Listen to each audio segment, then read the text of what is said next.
I'm on YouTube. And we're on. And you hit when Recording. you record. All right. We are recording. Hit YouTube.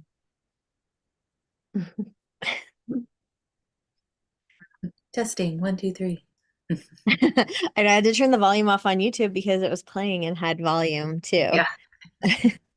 Um, all right. I just got back from Costa Rica visiting Sarah. Um, just got back in my desk, sitting at my chair. Straight from the airport. Straight from the airport. Yeah. And it is a bit chillier here and much more gray, but Mhm. that's okay. I have been trying to keep up with AI while I was gone, and I know that there's some things that I've missed. One of the things that everybody has on their mind is 2024 planning and how to use AI for the planning and what they should plan for to use AI. So there's a couple ways. There's the plan for the year, and there's where AI fits into the plan, and then using AI to create the plan. Because we have been inundated with people asking us about marketing strategies for the year and just looking at that. And we really need to consider holistic AI strategies. Mhm. So I know Katie and Andrea, you have some thoughts on that. Would you like to share? Yeah. Actually, I had a call with potential client this morning. We were working on scope of work for the website, but even he recognizes that there is more that he needs besides a website. There's the nurturing when you gather emails, there's like the content writing, all of the things. But one of the things he wanted from us, and one of the things that we do provide, is that AI strategy or data strategy. So, not just here's a plan, but here's the tools you should probably use with it. And we consider, like in his case, we would consider where he's going, where his business is, like what size his team, all of that.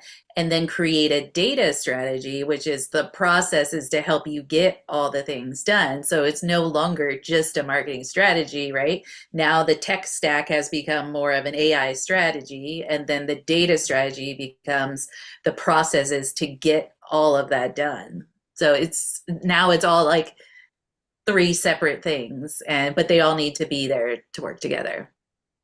Yeah, there is something that I saw on LinkedIn from Microsoft Copilot, and it was talking about how more than half, 55% of top technology officers across the entire sectors say that they plan to purchase enterprise level Gen AI software in the next 6 months. So this is like something that's happening all over throughout all the industries. And even those who have not made the decision to go ahead and spend yet, they are still looking at implementing AI and figuring out like which AI stacks they want to implement. So that whole strategy of like, what are we going to use? How are we going to use it? And which departments are we going to use it in? Who's going to do the training? You have to think about all those things. And like this year was just amazing for the hype of AI. And now we have to think about it like practically, how are we actually going to use it? Yeah, one of the things I thought was interesting was calling it getting out of the pilot phase and or this like early creation ideas, all of this. It's breaking out of that phase and actually doing something with it. And there were these four areas that they were saying is what's sort of causing the problem, like speed and versus performance. So the Mhm. faster people could learn and or apply it. The fact that individuals are using tools instead of teams being coordinated using the tools, and that a lot of the AI lacks business context unless you take the time to train it or know which tools to use so that you do get good results from the tool. Um, and then the uncertainty around security and standards and all of that. So, I mean, it's definitely we have morphed, right, from just Yeah.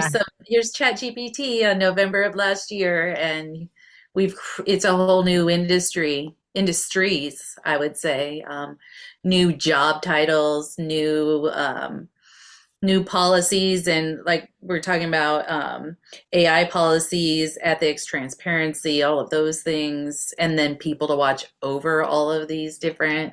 It's interesting. I have been watching the titles come up of these different jobs, and like Yeah. it was New York Times or Washington Post. One of them hired a new AI overall, like I don't remember the exact title. It was like overall like editor of like just watching the AI and making sure everything is like, going out and not, you know, without any sort of context or human interaction with it. So it's pretty interesting. Yeah, and I've seen more AI strategist positions to simply help businesses implement AI across the organizations. Because, like you said, when ChatGPT came out last year, it was this moment where we had where an individual would have their work accelerated or their output accelerated. And this year we started seeing teams get more productive. And that is going to trickle into this next year. The teams are going to have to get trained and everybody's going to need to get on the same page, because we've done surveys with organizations when we work with them. And in the survey, we ask people what tools they're using and for what functions. And it's amazing how many people are using AI tools that their boss doesn't know about. And those people have had no training and no context on the best way to use it, best practices for security and privacy. And I would say every organization has people using AI, and some organizations have blanket mandated no AI use because they haven't been able to keep up and they don't have a policy and they don't have training for those people. And so now they're afraid of what's going into the AI that they don't want to. I was having a conversation with a woman from Australia on my trip. We actually had lunch together, and that's where their organization was. They were the mandate came out, you can't use AI anymore. And then after we chatted, she talked to her boss again. And we talked about a safe way to use AI, because if you don't use it, you're going to be left behind. You're going to be left with a huge payroll and you're not going to be able to sustain in competition, because what people could now put into ads budgets, from what they were paying people to do a lot of work, the competition, the landscape for that is all going to change dramatically in this next year. And that's something that people need to be aware of, and like how they're leveraging human resources. I was just on a Zoom where we were talking about it. You still need a person to guide you through this. In this particular case, you need someone to guide you through this AI experience and understand the outputs and understand the context of the inputs to get good outputs. But you can make people's jobs a lot easier if they have the context around it. Um, and it's going to save people time and free up brain space, and there will be more room for creativity. And I think there's just going to be a lot of new innovation in the world, because people have more mind space and they don't have to do all the tedious tasks because AI will take that over. So I believe we'll see more creativity as teams and companies become more efficient. I think so too. And I think that fear of it taking away the creativity it's valid in some sense, but can you be creative in how you can use it now, and then use it to your advantage? So like you said, if you're these mundane tedious tasks that maybe aren't even the things you like to do, if you can get some of that off your plate and work on the stuff like strategies and bigger ideas and moving your company forward, like to me that's where that's where I would want to spend my time, because I know we all know where our magic is, and big picture strategy, all of that is how you're going to move your business forward. But you're right. In this other reference I was looking at was talking about like how you were just explaining it with the individual acceleration. So people using it, whether their boss knows it or not, Yeah. the team acceleration. So if you can finally get your team on board, and then the next phase, so 2024 is going to be about the results of that information and how do we get the actual ROI on it and see if it's actually working. And if it is, produce more like it. And if it's not, change it to be better. So it will be about optimizing your AI. It'll be about getting, just getting the business ROI based on these AI tools and processes. But you definitely need all the pieces. It can't be just one person in your content department using ChatGPT. It's not going to accelerate you to another level. It'll accelerate them to get more stuff done, but the whole company needs to be on board. So Yeah. 2024 is going to be about that. I think we'll definitely see like some company restructuring, like you mentioned earlier with the job titles and everything. But I also think we'll be seeing a lot of companies, because people are able to complete tasks faster now, they will be able to spend more time on training, which is what companies are going to need in 2024 to really implement the AI. They're going to need to train their teams and spend that time so that they can have the editors and the fact checkers and the AI managers. We can't just implement all this AI without having anybody trained on it. And that's one of the biggest things a lot of companies are missing, because they do have employees who are using AI in the wrong ways, or they haven't been trained on the ethics and the security. So they're leaking, private data where they're not supposed to be. So definitely, like, when planning for 2024, you want to think about allowing that time to train your team. Yeah. Mm-hmm.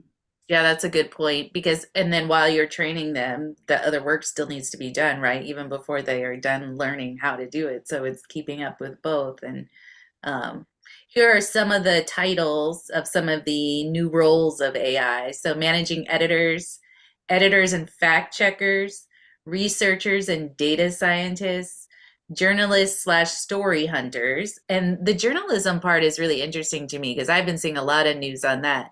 Well, funny because it's journalism, right? Um, it's like the people are some companies adopted AI too fast, and then they just put AI content up written by AI generated writers, not even real writers. And so there's going to be this, I kind of feel like at some point it's going to be like special to have something actually written by a person, kind of like the change in like manufacturing of goods and then something handmade, it's going to switch to that, I think. Integrated campaign managers, which I like that title because that really talks about all the different pieces that are going to be involved in campaigns now, like we were talking about, not just the marketing strategy, but the AI strategy and the data strategy and, all the levels underneath. So it's going to be pretty interesting. And I'm sure you're seeing even more titles than that, but that's just an example of more that you'll see moving forward.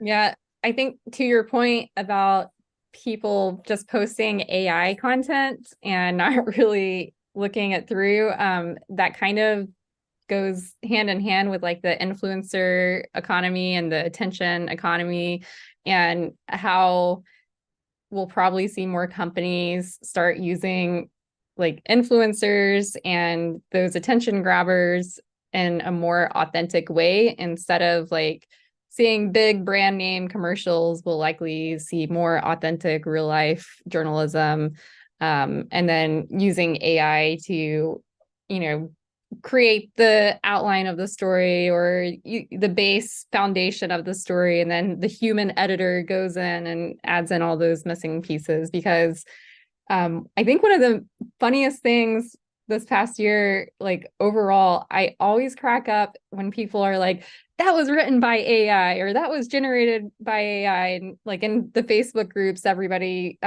posts an image, and if it's an AI image, you get called out on it right away. If you don't state that it's AI, people are like, that's AI, that's not real. So definitely like having that transparency and authenticity is going to be key.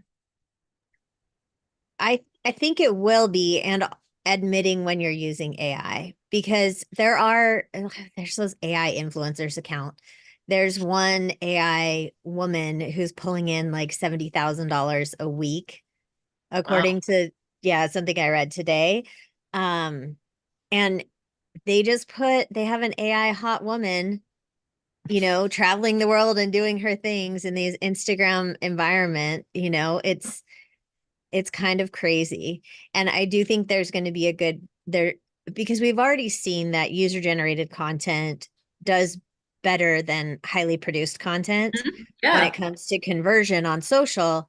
And then that we're seeing the AI content do quite well because I think the novelty of it right now. Um, so it'll be interesting to see how it shakes out, like what this conversation is a year from now. Mm-hmm. Yeah, and you're right, because the novelty and the way to not become a novelty will be to use these other tools like customizing your content, having the human involvement in there so that things aren't just AI generated. And then you'll be less of a novelty. Your content will last longer, your reach will last longer if you actually use the AI fully along with, you need the smart people on your team, the people that know your products, the people that know your audience. Like that stuff isn't necessarily grabbed from AI at this point. I mean, you could teach GPTs things, and I know we like to use Jasper because of its knowledge base and brand voice and tone and all the things you can train it on. But even then, still adding your own editing and human capabilities in there is going to keep you out of that novelty area. Yeah. Um, so then we get to another place is creating our plan for 2024. Um, there are many expert voices and the content of many experts uploaded. There's one like Tony Robbins, somebody uploaded a bunch of his content, and you could ask Tony Robbins to help you plan your 2024. And I think there's some interesting prompts around it and interesting personas. So any business person who has ever lived, you could get the advice of, or any philosopher, you can find that AI persona and start to ask them questions and refine what your 2024 plan is going to be. Um, you can do this in marketing, you can do this in for sales, you can do this for overall business strategy for the year. And you can do this for your AI implementation. And having the right prompts and the right conversation is important. And I think I'm going to stop the live broadcast now. And then we're going to talk about this privately on the inside. Well, and before you totally stop it, Okay. if people want to join the mastermind, you can just Oh, yeah. visit aismartmarketing.com/mastermind, or it's right there on the top. And that's how you can be a part of these full conversations, ask your questions, get specific answers on anything that's going on in your business, AI or recommendations. And we'd love to have you join us. So